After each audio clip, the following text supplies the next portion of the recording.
मनुष्य की देह को कहा जाता है कि 84 लाख योनियों के बाद में मनुष्य की देह मिलती है। दूसरे ढंग से अगर कहें कि पूरे संसार के प्राणियों में सर्वश्रेष्ठ अगर कोई देह हो सकती है तो मनुष्य की देह है। उपनिषदकारों ने इसको एक अलग अंदाज से दिखाया। उन्होंने ये कहा कि जब संसार बना और जीवों की उत्पत्ति हुई तो आखिर में भगवान ने मनुष्य के आत्मा को शरीर देने के लिए उसे कहा कि तुम्हारे लिए एक अवसर है, क्योंकि तुम्हारे कर्म बहुत अच्छे हैं, तुम्हें किस तरह का शरीर चाहिए वो तुम बताओ, तुम्हें वो शरीर दिया जाए। तो इसने कहा कि जिसमें साहस भी हो, जिसमें बहुत गति भी हो, जिसमें बहुत बड़ा बल भी हो। एक एक चीज बोलते जा रहे हैं। भगवान ने कहा कि चलो शेर का शरीर देते हैं, तो शेर के शरीर में गया तो पराक्रम है, साहसी है।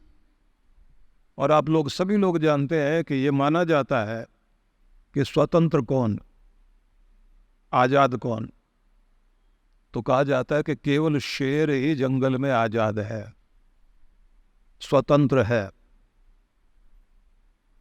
जो 12, 14 घंटे, 16 घंटे तक भी आराम से सोता है, दिन में भी सोता रहता है, और किसी को अपने साथ खड़ा करता नहीं कि पहरा दो। उससे ज्यादा शक्तिशाली हाथी है, झुंड में रहते हैं, और सोएंगे तो कम से कम 2 हाथी जो है रात में पहरा देते हैं। ताकतवर होकर के भी डर कर जी रहे हैं। एक शेर ऐसा है कि जो डर कर नहीं जीता, बहुत बलशाली नहीं है लेकिन बहुत पराक्रमी है। और कहा जाता है कि माता जगदम्बा ने, जगजननी माँ परमेश्वरी ने जब अपने लिए वाहन चुना तो शक्ति का वाहन क्या होना चाहिए? पराक्रम। और पराक्रम किस लिए? कि आजाद रह करके आदमी जिंदगी जी सके, सिर उठा करके जी सके, सिर झुकाने की जरूरत ना पड़े। भगवान ने शेर का शरीर दिया और कहा कि जाओ, ये एक अच्छा शरीर है। और उस शरीर में आत्मा गई और जाने के बाद बाहर आई। भगवान ने कहा ये सिंह है। मनुष्य ने हाथ जोड़ के कहा महाराज सिंह नहीं है, सिंह को उलटिए, ये तो हिंस है, हिंसा वाला है। जहां की शक्ति हिंसा करने में खर्च होती हो, प्रभु ऐसे शरीर में जाने की इच्छा नहीं है।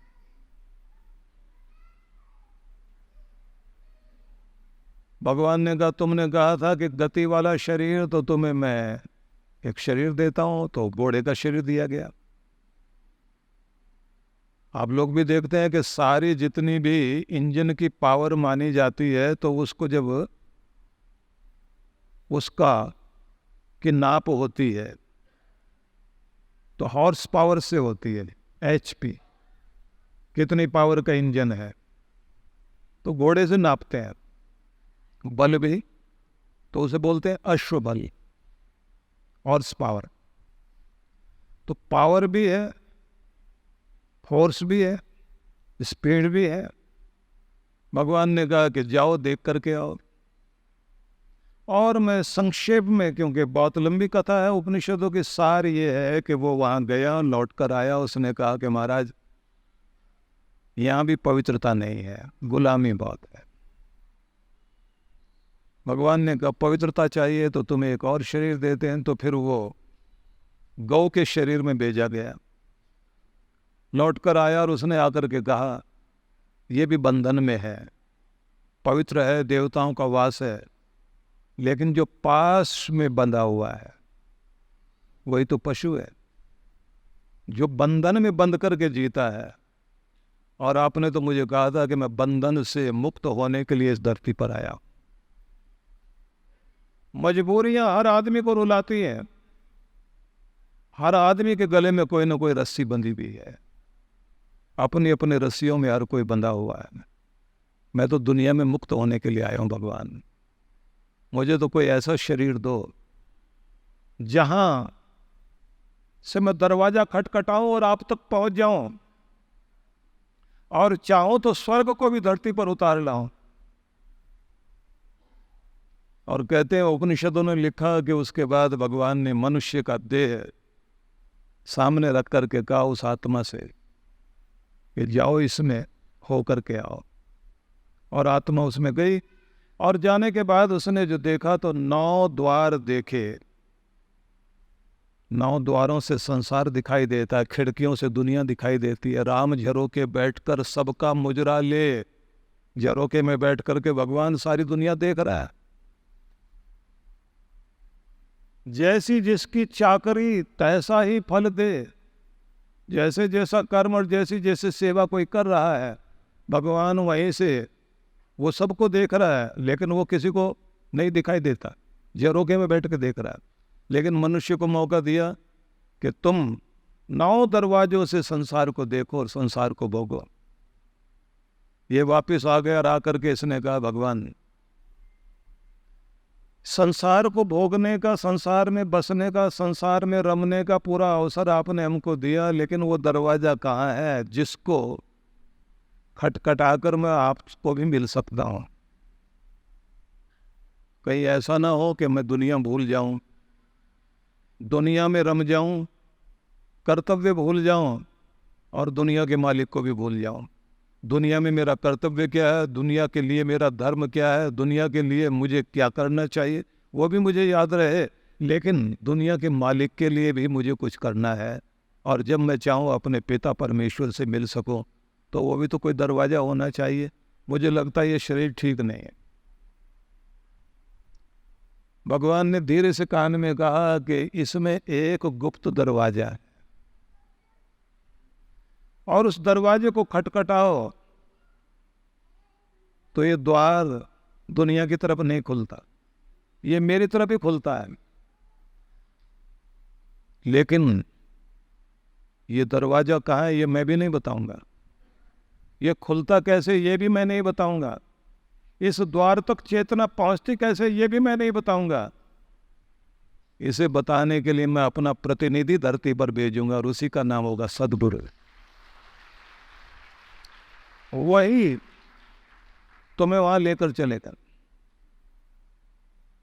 और एक बात याद रखना, तुम्हारे जो सांस चलेंगे ना, इन श्वासों के साथ 2 शक्तियां काम करेंगे। वो दोनों शक्तियां तुम्हारी रीढ़ से जुड़ी होंगी, एक कोमल एक कठोर। गुरु तुम्हें उसका रहस्य बताएगा, और वो रहस्य बताएगा कि तुम्हारे प्राणों में मेरा नाम कैसे बसेगा। उस नाम को जब तुम बसा लोगे तो फिर ये ध्यान रखना, श्वासों में जो ये 2 नाड़ियां काम करती है, इनके बीच में एक अप्रकट नाड़ी है, उसको ब्रह्म वाहिनी बोलते हैं, वो सुषुम्ना नाड़ी है, वो जागृत हो जाएगी। और जैसे ही वो जागृत होगी, इस द्वार से किरणें प्रकट होंगी और मुझ तक पहुंचनी शुरू हो जाएंगी। जो तू मांगेगा वो तुझे मिलना शुरू हो जाएगा। तो ये मुझसे मिलने का मैं तुम्हें एक गुप्त मार्ग, खुफिया रास्ता बता रहा हूं। इसके लिए तुम्हें गुरु मिलेगा धरती पर, और उसके माध्यम से तुमने काम करना है। अब मनुष्य ने, उस आत्मा ने मनुष्य की देह पाई। देह पाने के साथ उसने ये कह दिया कि भगवान मैं ये चाहता हूं, मेरे ये कान आपकी महिमा सुने, मेरी आंखें आपके दृश्य देखें, आपकी लीला को देखें, मेरे हाथ आपके लिए काम करें, मेरे पांव आपकी राह में चलें। भगवान ने कहा कि ऐसी इच्छा तुम्हारी है, लेकिन होगा ये कि जन्म लेने के 6ठे दिन ब्रह्मा जी आएंगे और वो आकर के तुम्हारे होठ के पास यहाँ दबाएंगे और एक बार माथे पर दबाएंगे। तो छठ वाले दिन लेख लिखा जाएगा, भाग्य लिख दिया जाएगा, और उस दिन से तुम्हारा ध्यान संसार के लोगों के प्रति जो तुम्हें पुकारेंगे उनकी तरफ ध्यान जाएगा। वो अपना नाम याद कराएंगे। जिसकी गोद में पलोगे वो कहेगी मैं माँ हूं, अपना परिचय देगी और बार बार बोलेगी बोलो माँ। फिर पिता, फिर भाई बहन, रिश्ते नाते। तो ये बात याद रखना कि तेरा एक कान ही दुनिया की बात सुने, एक कान मेरी बात सुने, एक आंख संसार को देखे, एक आंख मुझे देखे, एक पाँव संसार की तरफ चले लेकिन एक पाँव मेरी तरफ भी चले, एक कदम इधर भी बढ़ाना, एक कदम उधर भी बढ़ाना, दोनों के बीच में संतुलन बनाता रहेगा तो तेरा कल्याण होगा, धरती पर स्वर्ग बसता रहेगा।